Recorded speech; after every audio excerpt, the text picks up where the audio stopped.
Heavenly Creatures, an early film from Peter Jackson, is a beautiful, entrancing, and at times disquieting look into the obsessive friendship of two young girls.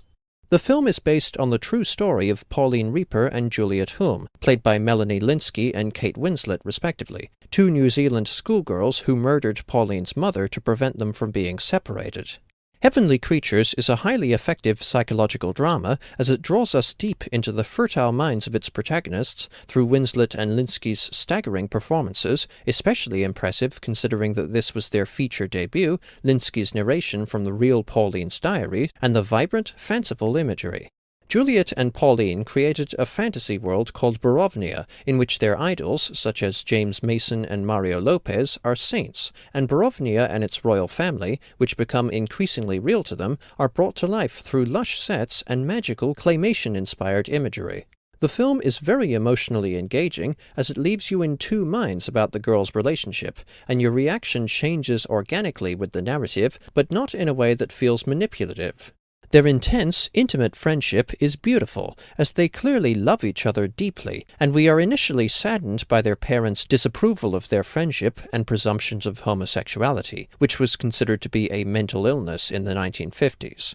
However, the film shows how undeniably excessive their bond is getting. As their fantasy world is consuming their everyday life, they are neglecting their family, friends, and studies, with Pauline angrily pushing her concerned mother away, and they ultimately conspire to murder Pauline's mother so that they can stay together. You constantly want to see how this will develop, with the climax gripping you with a grim inevitability, as you want them to stay together, but also, on some level, want them to snap out of it. These conflicting responses serve to make Heavenly Creatures an even more compelling and challenging watch.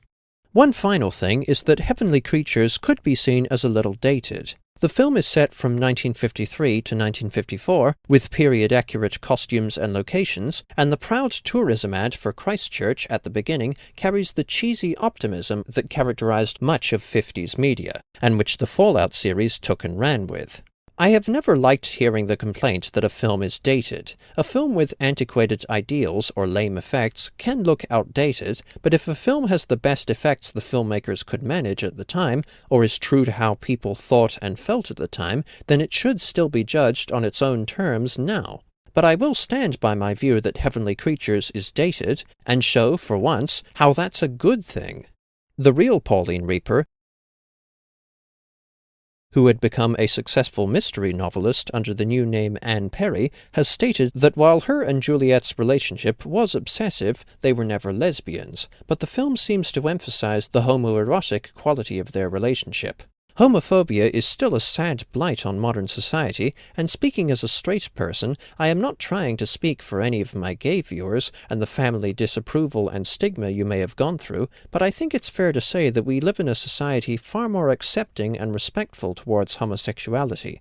New Zealand, in particular, is quite progressive on the issue of LGBT rights. Homosexual sex acts were decriminalized in 1986 with the passing of the Homosexual Law Reform Act. The Human Rights Act of 1993 prohibited discrimination on any basis, including sexuality. Civil unions were granted in 2004, with equal property rights for gay and straight couples authorized 3 years before, and New Zealand became the first Asia-Pacific country to legalize gay marriage in April 2013, with the first gay marriages set to take place this month. Let's hope Australia, my country right next door to New Zealand, follows suit, as the Labour government has promised to pass same-sex marriage legislation within 100 days of being elected to Parliament. That's all the more reason to vote for Kevin Rudd in the September 7 election, instead of the sexist, bigoted, and conservative Tony Abbott. Anyway, discrimination against gay people still exists and is a serious problem, but I think that society and social attitudes have progressed to the point that Pauline and Juliet, whether they were gay or not, would be less likely to be torn apart by their families, and the law in New Zealand is now firmly on their side to protect them from discrimination. So, Heavenly Creatures may be dated from a sociological standpoint, but it's good that it's dated. Heavenly Creatures is a mesmerizing and often beautiful film about two girls' intense friendship going down a harmful path, both through their own withdrawn obsessiveness and the prejudice of society around them, and is bolstered by stunning performances and fantastical imagery. I highly recommend this film, which earns 4.5 stars out of 5. Thanks for watching. Cheers.